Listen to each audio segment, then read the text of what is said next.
तो एक वार्निंग देना चाहूंगा। हो सकता है कि इस वीडियो को देखने के बाद में आपका एसएसटी की तरफ पूरी तरीके से अप्रोच बदल जाए इन लास्ट के कुछ दिनों में। इस वीडियो में मैं सब कुछ डिस्कस करने वाला हूँ, चाहे वो रिसोर्सेज हो, चाहे वो कैसे पढ़ना है, कहाँ से पढ़ना है, कौन कौन सी मिस्टेक्स नहीं करनी है, ये सारा का सारा मैं इस वीडियो में फटाफट से कवर करने वाला हूँ। तो एक एक पॉइंट काफी ज्यादा इंपॉर्टेंट है, तो एंड तक देखना ताकि तुमसे कोई सा भी पॉइंट बिल्कुल भी ना छूट जाए और तुम इनमें से एक भी गलती नहीं करो। क्योंकि तुम अगर इनमें से एक भी गलती करते हो ना तो शायद तुम्हारा एसएसटी पूरी तरीके से बर्बाद हो जाएगा।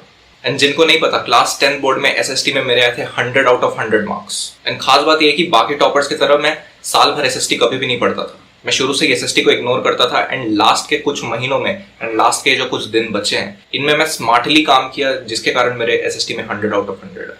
तो पता है, मैं भी तुम्हारे तरह ही था यार। मुझे भी एसएसटी से काफी ज्यादा नफरत थी। मुझे भी समझ नहीं आता था कि मैं कहाँ से शुरू करूँ, कहाँ से एंड करूँ। इतने सारे चैप्टर, 20-21 चैप्टर मैं आखिर कैसे कंप्लीट करूँ, मेरे दिमाग के मेमोरी में कैसे वो फिट रहेंगे।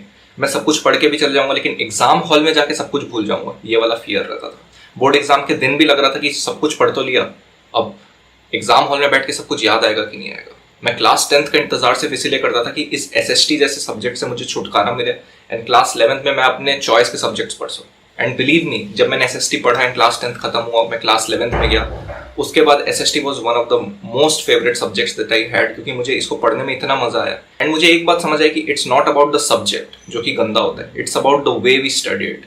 एंड अगर तुम इन लास्ट के कुछ दिनों भी अपनी अप्रोच सही रखते हो, अपना माइंडसेट को ढंग से रखते हो, तो अभी भी पॉसिबल है कि तुम एसएसटी में बहुत अच्छा स्कोर कर सकते हो। तो अभी ना दो टाइप के बच्चे होंगे। पहले उस कैटेगरी के जिनकी तैयारी लाइक ठीक ठाक लेवल पे हो रखी है, उन्होंने नोट्स वगैरह बनाया, थोड़ी बहुत अंडरलाइनिंग की हुई है बुक पे, क्वेश्चंस प्रॉपर्ली सॉल्व किए हुए हैं। एंड दूसरे टाइप के वो होंगे जिनको अभी कुछ भी आइडिया नहीं कि एसएसटी में क्या चल रहा है। अभी कुछ दिन पहले ही उन्होंने बुक उठाई है एंड अब दिमाग पूरा ब्लैंक हो रहा है, कुछ भी समझ नहीं आ रहा। मान लो कोई एक चैप्टर पढ़ रहे हैं, उसके बाद दूसरे चैप्टर में जा रहे हैं तो वापस उस चैप्टर की चीजें भूल जा रहे हैं। तो ये वाली प्रॉब्लम फेस करनी पड़ रही है। तो मैं ऑनेस्ट आंसर देता हूँ कि एसएसटी क्योंकि एक इतना बड़ा थ्योरेटिकल सब्जेक्ट है, आपको चीजें याद तो रखनी है। डेफिनेट सी बात है कि आपको चीजें याद रखनी है। ऐसा नहीं कि आप कितनी भी टेक्निक यूज कर लो, आपको कुछ चीजें याद तो रखनी पड़ेगी ताकि आप जाके आंसर लिख सको। सिर्फ प्योरली अंडरस्टैंडिंग के बेस पे आप काम नहीं कर सकते। अंडरस्टैंडिंग बहुत इंपॉर्टेंट है, इसमें मैं बाद में आऊंगा, लेकिन सबसे इंपॉर्टेंट चीज होती है कि आपको चीजें याद तो रखनी है। तो अभी अपने आप से ये मत पूछो कि मेरे भैया क्या फुल मार्क्स आ जाएंगे अभी आखिरी के कुछ दिनों में पढ़ के। इस टाइप के इलॉजिकल सवाल मत पूछो। अपना बेस्ट देने में फोकस करो एंड जो चीजें मैं बताऊं उनको ढंग से फॉलो करो। कोई भी नहीं रोक सकता तुमको एसएसटी में। अपना बेस्ट पोटेंशियल आज से लेके बोर्ड एग्जाम का जो तुम्हारा डेट है तब तक अगर तुम ढंग से फॉलो करते हो तो बहुत अच्छा स्कोर आएगा। मैं तुम्हें डेफिनेटली गारंटी दे सकता हूँ। तो मैं बात करना चाहूंगा कि मेरी एनसीईआरटी की बुक के बारे में, लेकिन आपको काफी लोग काफी चीजें स्ट्रैटेजीज वगैरह बता देंगे कि ये करो वो करो। मैं तुम्हें अपनी बुक के बारे में बताना चाहता हूँ कि मैं कैसे पढ़ा करता था। मैंने आज तक एसएसटी में एक लाइन के नोट्स नहीं लिखे, एक लाइन के मैंने नोट्स लिख के अपना टाइम वेस्ट नहीं किया। मैंने जितनी भी प्रिपरेशन की 4 एनसीईआरटी के जो तुम्हारे बुक्स हैं उसी से की, उसके बाहर मैंने कुछ भी नहीं किया। एनसीईआरटी के बुक्स में से ही मैं पढ़ता था, उसमें से ही मैं मार्किंग किया करता था एंड उसमें से ही जो मान लो एक पैराग्राफ है उसके मैं अलग अलग टाइप के क्वेश्चंस बना लेता था। हमारे स्कूल में मैडम हमको दे देती थी अलग टाइप के क्वेश्चंस की, इस पैराग्राफ से कितने टाइप के क्वेश्चंस बन सकते हैं एंड मैं भी कोशिश करता था कि किन डिफरेंट टाइप के क्वेश्चंस बन सकते हैं ये मैं लिखने की कोशिश करूं। अब इससे क्या होता था कि मैं एग्जामिनर के दिमाग को समझ सकता था कि वो किस टाइप से आंसर फ्रेम करने वाला है एंड मुझे बिल्कुल भी प्रॉब्लम नहीं होती थी तब जब मुझे एग्जाम में कोई नया क्वेश्चन मिल जाए एंड तब मुझे सोचना पड़ रहा है कि ये क्वेश्चन कहाँ से आया। तो ऐसा बिल्कुल भी नहीं होता था। इसलिए बहुत इंपॉर्टेंट चीज है कि अपने क्वेश्चंस बनाओ। अभी जिस भी रिसोर्सेज से पढ़ रहे हो, नोट से पढ़ रहे हो, तुम अपने बुक से पढ़ रहे हो, इंपॉर्टेंट चीज ये रखो, सिर्फ क्वेश्चन आंसर मत रटो। अगर कोई एक आंसर है तो ऑल द पॉसिबल वेज जो कि एक एग्जामिनर उस क्वेश्चन को पूछ सकता है बना के, वो अपने दिमाग में इमेजिन करो एंड उन सारे क्वेश्चंस को लिखो। ये काफी ज्यादा इंपॉर्टेंट है, ये चीज बहुत ज्यादा इंपॉर्टेंट है and this is the one thing which is the game changer. अगली चीज आती है सैम्पल पेपर। अब मैं ये 1000 बार बोल चुका हूँ लेकिन फिर बताऊंगा क्योंकि मेरा काम है बताना कि सैम्पल पेपर आपको ढंग से सॉल्व करना है।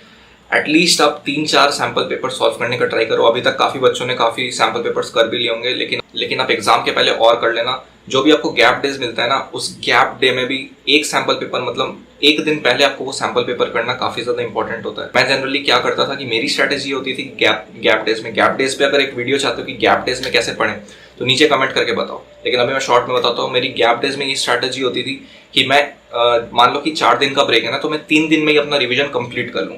इस तरीके से कि चौथे दिन मेरा एग्जाम है तो मुझे चौथे दिन कुछ पढ़ना ना पड़े, इस माइंडसेट से मैं 3 दिन में ही सब कुछ खत्म कर लेता था। एंड 4th डे मैं वापस से सारा का सारा सिलेबस एक दिन में रिवाइज करता था और एक सैम्पल पेपर देता था।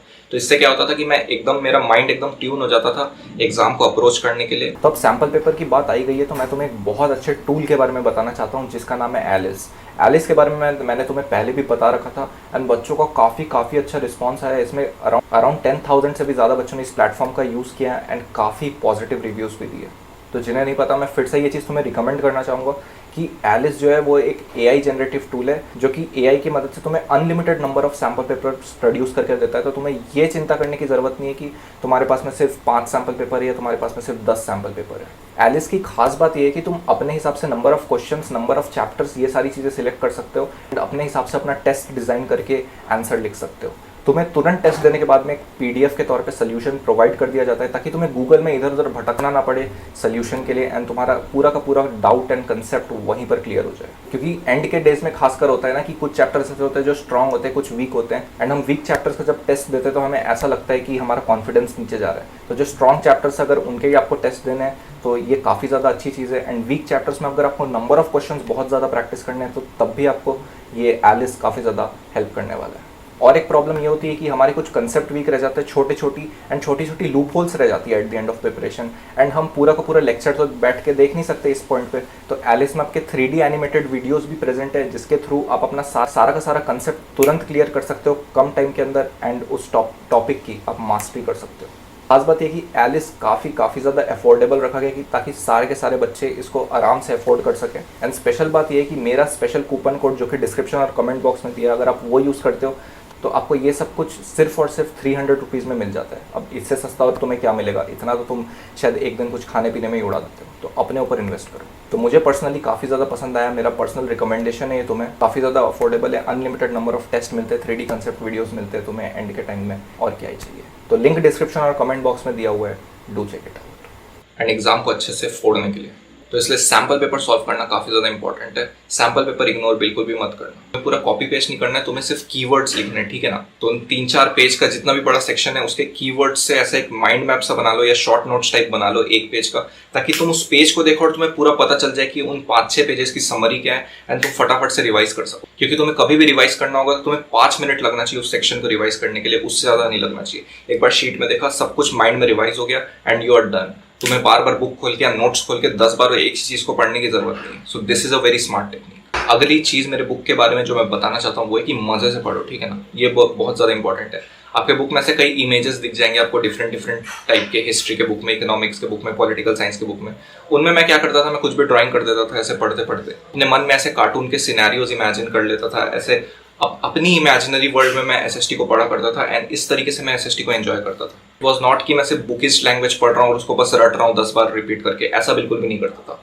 तो इट्स वेरी इंपॉर्टेंट कि आप अंडरस्टैंडिंग रखो, जैसे कि मैंने बताया। अंडरस्टैंडिंग के साथ साथ जैसे कि मैंने बताया कीवर्ड्स लिखो एक पेज में। कीवर्ड्स के तौर पे याद रखो, आपको पूरे आंसर रटने की जरूरत नहीं है। आप क्लास 6 के बच्चे नहीं हो, आप खुद के वर्ड्स में अपना आंसर लिख सकते हो। सिर्फ कीवर्ड्स याद रखो एंड उस कीवर्ड्स को एलॉबरेट करके जब आपके पास में एग्जाम में क्वेश्चन आएगा आपको उसको लिख देना है। इस टेक्निक के साथ आपको कोई भी नहीं रोक सकता SST में अच्छा स्कोर करने के लिए, बिलीव। अगली बहुत इंपॉर्टेंट टिप देने जा रहा हूँ, डोंट इग्नोर बॉक्सेस। आपके बुक में, चारों ही बुक में आपके डिफरेंट सोर्सेज दिए रहते हैं, छोटे छोटे बॉक्स में कई चीजें लिखी रहती है, डेफिनेशंस लिखे रहते हैं। पॉलिटिकल साइंस के बुक्स में अगर आप देखोगे ध्यान से तो ऐसे छोटे छोटे डेफिनेशंस दिए रहते हैं ना, हम उन्हीं चीज को नेग्लेक्ट कर देते हैं एंड 1 मार्क 2 मार्क में वो पूछ लेता है। एंड फिर कोई ऐसा क्वेश्चन आ जाता है जो आपको नहीं बनता कि अरे ये तो NCERT में ही नहीं है, बच्चे बोलते हैं तो सिलेबस में नहीं है, रहता है, you have just ignore it, ऐसा होता है। तो सोर्सेस काफ़ी अच्छे से पढ़ने, बॉक्सेस काफ़ी अच्छे से पढ़ने, वहाँ से भी डायरेक्ट क्वेश्चंस बन जाते हैं। ये काफ़ी ज़्यादा इंपॉर्टेंट पॉइंट है। अब इसके बाद बच्चे बोलेंगे कि भैया ठीक है आप बोल तो रहे हो ये करो वो करो, बट इतने कम टाइम में करे कैसे, आखिर पढ़े कैसे हम, ठीक है। तो मैंने पहले बताया तुमको कि अगर तुम NCERT से पढ़ रहे हो, नोट से पढ़ रहे हो तो तुम एक सेक्शन के ऐसे कीवर्ड्स बना ले रहे एक पेज में, उन्हीं से रिवाइज करते रहना है बार बार। तो इससे क्या होगा, तुम्हारा टाइम बचेगा एंड तुम्हें कीवर्ड्स याद रहेंगे जिससे कि तुम अपना आंसर फ्रेम करके आंसर में लिख सकते हो। ये पहली टेक्निक है। दूसरी चीज, कब कोई सा भी आप चैप्टर शुरू कर रहे हो, नया चैप्टर रिवाइज कर रहे हो, कुछ भी केस हो, तो अगर आपको कोई चैप्टर समझना है तो इस पॉइंट पे काफी ज्यादा इंपॉर्टेंट है, ये बात बहुत ध्यान से सुनना। इस पॉइंट पे बहुत ज्यादा इंपॉर्टेंट है। आप यूट्यूब में जाके ये मत सर्च करो कि 100 important questions of nationalism in India, ये काम बिल्कुल भी नहीं करना है। आपको ऐसे 100 क्वेश्चन लेके रटने नहीं बैठना है। That is the worst approach you can do. आपको थ्योरी पे कमांड लाना है। आपको थ्योरी याद हो गई तो दुनिया का आपका कोई सा भी क्वेश्चन बन जाएगा। तो इसलिए एनसीईआरटी की थ्योरी पे अपना सबसे ज्यादा फोकस करो। अगर आपको चीजें समझनी है जो कि काफी ज्यादा इंपॉर्टेंट है, तो 5-5 मिनट की वीडियोस यूट्यूब में अवेलेबल है, उस टाइप की वीडियोस आप जाके देख सकते हो, ताकि आपको एक क्विक अंडरस्टैंडिंग मिल जाए, क्विक स्टोरी आपको मिल जाए कि ये चैप्टर किस बारे में, ये सेक्शन किस बारे में। एंड उसके बाद में आपको अल्टीमेटली या तो नोट से या फिर अपने जो भी आपका एसएसटी का बुक है उससे आपको चीजें याद करनी है, अभी आपको रिजल्ट मिलेगा। आपको यूट्यूब में बैठ के लंबे लंबे लेक्चर्स तो बिल्कुल भी नहीं देखने, अब इंपॉर्टेंट क्वेश्चंस वाले ट्रैप में बिल्कुल भी नहीं फंसना, खासकर कि एसएसटी में ये सारी चीजें बिल्कुल भी नहीं चलेंगी। तो मैंने भी अपने चैनल में, जब मैंने चैनल स्टार्ट किया था, तो nationalism in India, nationalism in Europe बहुत शॉर्ट फॉर्म में एनिमेटेड वे में पढ़ा रखा है। अभी भी काफी लोगों को ये चीज पता नहीं है, तो जाओ मेरे चैनल में वो सारी की सारी वीडियोस देखो, nationalism in India, nationalism in Europe की 5-5 मिनट में एक एक सेक्शन कवर हो जाएगा एंड सब कुछ तुम्हें एकदम बहुत अच्छी तरीके से विजुअलाइज्ड वे में सब कुछ समझ आ जाएगा। उसके बाद कुछ chapters nationalism in India, nationalism in Europe and कुछ शायद मैंने पॉलिटिकल साइंस के भी चैप्टर्स की एनसीईआरटी की मार्किंग करा रखी है कि कैसे कैसे कहाँ से एग्जामिनर क्वेश्चन बना सकता है। तो उस वीडियो को जाके ऐसे ही देखो, अगर तुम्हें मार्किंग नहीं भी करनी है तो जाके देखो कि एग्जामिनर सोचता कैसे है, कैसे एक एक लाइन से क्वेश्चन बन जाता है कहीं से भी। जैसे मैंने बॉक्सेस के बारे में बात बताया ना, तो वो बॉक्सेस से कैसे क्वेश्चंस बन जाते हैं ये मैंने सब कुछ उन मार्किंग वाले वीडियोस में समझा रखा है। अगर तुम उन वीडियो को देखते हो तो तुम्हें एक्चुअली समझ आएगा कि एसएसटी की टेक्निक क्या है एंड एग्जामिनर का माइंडसेट क्या है। तो इसके बाद एनसीईआरटी के क्वेश्चंस उठा लो। एनसीईआरटी के एकदम लाइन बाय लाइन क्वेश्चंस आ जाते हैं, जो आपके पीछे क्वेश्चंस दिए रहते हैं या इन टेक्स्ट क्वेश्चन दिए रहते हैं, वो तो लाइन बाय लाइन हर साल आते हैं। तो सबसे पहले आपको वो करना है, वो ढंग से हो गया। उसके बाद सेकंड चीज आपको करनी है प्रीवियस ईयर टाइम के हिसाब से जितना भी बचा है वो करना है। एक चीज आप नोटिस करोगे कि एसएसटी में थ्योरी तो लिमिटेड है ना, कुछ नए चीज नहीं बना सकते। जैसे मैथ्स में कोई नया क्वेश्चन बना सकते हैं, एसएसटी में थ्योरी लिमिटेड है। जैसे कि मैंने बताया कि जब आप चीजें पढ़ोगे तो आप उसमें से क्वेश्चंस बनाने की कोशिश करो, तो आप थ्योरी में से खुद ही क्वेश्चंस बनाने लग जाओगे, तो आपका काम बहुत आसान हो जाएगा। और जब आप एक्चुअली प्रीवियस ईयर या एनसीईआरटी के क्वेश्चंस देखने के लिए जाओगे तब आपको पता चलेगा कि अरे ये तो इस पैराग्राफ का ये वाले लाइन से ऐसे क्वेश्चन बन गया। तो आपको ज्यादा मेहनत नहीं करनी पड़ेगी और आपको ज्यादा टाइम भी नहीं लगेगा। तो ये प्रॉपर अप्रोच है जिससे कि आपका पूरा का पूरा चैप्टर ढंग से खत्म हो जाए। अगली चीज के बारे में मैं बात करना चाहता हूँ मैप्स के बारे में। अब मैप्स में मैं आपको बहुत फनी चीज बताता हूँ कि बच्चों को पता ही नहीं होता कि कौन सा मैप आ रहा है। वो बुक उठाते हैं, मैप देखते हैं और मैप पढ़ना शुरू कर देते हैं, धड़ाधड़ सारी चीजें याद कर रहे हैं। सीबीएसई हर साल ब्लूप्रिंट रिलीज करता है, तो प्लीज जाओ उस ब्लूप्रिंट को देखो एंड सिलेबस सबसे पहले अपने दिमाग में छापो कि सिलेबस क्या है और कौन कौन सा मैप सिलेबस में है। वो सब कुछ नोट डाउन कर लो और सिर्फ उन्हीं मैप को प्रैक्टिस करो। सबसे पहली चीज कि तुम्हें ऐसा सीबीएसई में डायरेक्ट नहीं आएगा कि अच्छा ये वाला स्टेट का ये वाला माइन तुम लोकेट कर दो, ऐसा कभी भी नहीं आने वाला। तुम्हें इनडायरेक्ट वे में उस चीज को पूछा जाएगा कि ये वाला माइन यहाँ पर लोकेटेड है, कौन सा माइन है उसको लोकेट कर दो। तो सबसे पहले तुम्हें मैप्स खरीद के लाने, इस चीज में कंजूसी मत करो। 20-25 मैप्स खरीद के ले आओ और सारे के सारे मैप्स की 5-5, 10-10 बार प्रैक्टिस करो अगर नीडेड है तो। मिनिमम एक मैप की 5-5 बार प्रैक्टिस कर लो, एकदम डन हो जाएगा मैप। अब मैप की प्रैक्टिस जैसे कि मैंने बताया इनडायरेक्ट वे में आपको पूछा जाएगा, तो कोई सा भी आपके पास में पब्लिशर होगा, रिफ्रेशर होगा, या फिर आप ऑनलाइन किसी प्लेटफॉर्म का यूज कर सकते हो। 1-1 लाइन के ऐसे मैप्स के शॉर्ट क्वेश्चन मिल जाएंगे, वहां से आप प्रैक्टिस करो एंड मैप आपका बहुत अच्छे से हो जाएगा। मैप को इग्नोर बिल्कुल भी मत करना, ठीक है। मुझे अभी भी याद है कि मुझे अभी भी कंफ्यूजन हो रहा था एग्जाम हॉल में बैठ के कि इस मैप का आंसर क्या है। तो अगर मैं उस मैप को सही ढंग से मार्क नहीं करता तो मेरे एसएसटी में 100 आउट ऑफ 100 नहीं आ पाते, मेरा 1-2 नंबर छूट जाता एंड मेरे फुल मार्क्स नहीं आ पाते। तो ये छोटी छोटी गलतियों के लिए आपको फुल मार्क्स बिल्कुल भी मिस नहीं करना है। कईयों को लगेगा क्या ही फर्क पड़ता है, फुल मार्क्स आते हैं, तो बहुत फर्क पड़ता है, बहुत इंपैक्ट पड़ता है आगे की आपके पढ़ाई में। आप फॉरेन में अप्लाई करोगे, यूनिवर्सिटीज में अप्लाई करोगे, तो ये चीज काफी ज्यादा इंपॉर्टेंट होती है, सर्टिफिकेट्स काफी इंपॉर्टेंट होते हैं। तो इसलिए मैप काफी ज्यादा इंपॉर्टेंट है। मैप और बहुत इजी भी है, बहुत कम टाइम में हो जाएगा, तो मैप को बिल्कुल भी इग्नोर मत करना और बहुत ढंग से करके जाना। अब एक और चीज के बारे में बात कर लेते हैं कि भैया हम कौन कौन से चैप्टर पढ़ें, किस स्पेस में पढ़ें। देखो आपको इस पॉइंट के हिसाब से आपको 2 या मैक्सिमम 3 चैप्टर से ज्यादा एक दिन में नहीं पढ़ना है। उस हिसाब से अपनी प्लानिंग कर लो। काफी लोगों ने प्लान कर भी लिया होगा। तो एक लंबा चैप्टर आपको लेना है, कोई भी हिस्ट्री का मान लो बड़ा चैप्टर ले लो, या और ज्योग्राफी या फिर सिविक्स का एक छोटा सा चैप्टर ले लो। उन दोनों को क्लब करो और उन दोनों को एक दिन में मास्टर कर लो, आराम से हो जाएगा, कोई बड़ी बात नहीं है। प्रीवियस ईयर पेपर, जैसे कि मैं हमेशा बोलता हूँ, प्रीवियस ईयर पेपर देखो और एनालाइज करो कि कौन सा चैप्टर की आरओआई सबसे ज्यादा है। आरओआई क्या होता है भैया? Return on investment. कुछ चैप्टर्स ऐसे हो सकते हैं जो कि बड़े हों, थोड़े अजीब से हो, डिफिकल्ट हो, तो उनमें आप ज्यादा टाइम दोगे लेकिन उसके क्वेश्चन ही कम आते हैं। लेकिन कुछ ऐसे चैप्टर हो जो कि ईजी हो, भले थोड़ी लेंदी हो लेकिन ईजी हो, तो उन चैप्टर को आप ज्यादा टाइम दोगे तो आपके ज्यादा नंबर आएंगे। तो ऐसे चैप्टर पे सबसे पहले फोकस करो जिसमें कि आपको रिटर्न ऑफ इन्वेस्टमेंट सबसे ज्यादा मिले। इन चैप्टर्स पे सबसे ज्यादा फोकस करो एंड इस तरीके से इजी प्लस हार्ड वाले चैप्टर को क्लब करके अपनी प्रिपरेशन ढंग से करो। काफी बच्चों के दिमाग में ये चल रहा होगा, भैया आपने तो पब्लिशर्स के बारे में बात ही नहीं की कि जितने पब्लिशर्स एसएसटी के अवेलेबल है मार्केट में। तो मेरी ऑनेस्ट ओपिनियन ये है कि एसएसटी में अभी तक मतलब पब्लिशर्स के साथ में प्रॉब्लम ये है कि उनमें काफ़ी गलत आंसर्स दिए होते हैं, उनमें से आपको डायरेक्ट नहीं पढ़ना होता। तो ऐसा मत करना कि कोई पब्लिशर की बुक उठा लिया, जैसे कि मैंने बताया ना कि शुरू से एंड तक हम क्वेश्चन आंसर रटने के लिए बैठ रहे हैं, ये बहुत ही गलत अप्रोच है। तो क्या भैया हम रिफ्रेशर्स का बिल्कुल भी यूज ना करें? बिल्कुल आपको यूज करना है, लेकिन कब करना है? जितना मैंने आपको बताया, सबसे पहले पूरा चैप्टर आपका प्रिपेयर हो जाए एनसीईआरटी की या उसके नोट्स के थ्रू में। उसके बाद में प्रिपेयर होने के बाद में आप प्रीवियस ईयर क्वेश्चन ढंग से मास्टर कर लो, एनसीईआरटी के क्वेश्चंस मास्टर कर लो। एक बार इतना हो गया, अगर आपके पास में बाई चांस टाइम बचता है, जो कि मुझे बिल्कुल भी नहीं लगता बचने वाला है, तो आप इन रिफ्रेशर्स का यूज कर सकते हो। कब? आप शॉर्ट आंसर या लॉन्ग आंसर टाइप के क्वेश्चंस, आप बस क्वेश्चन पढ़ो एंड जो भी आपने थ्योरी पढ़ी है उसके बाद अपना आंसर उसमें लिखो।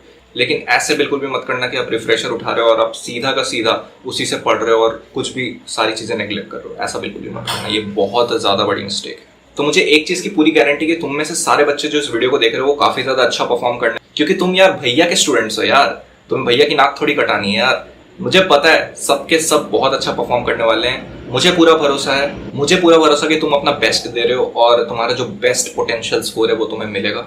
तो बहुत ही कम टाइम रह गया है, अब वापस बोलूंगा, जान लगा दो या फिर जाने। Wish you all the very best.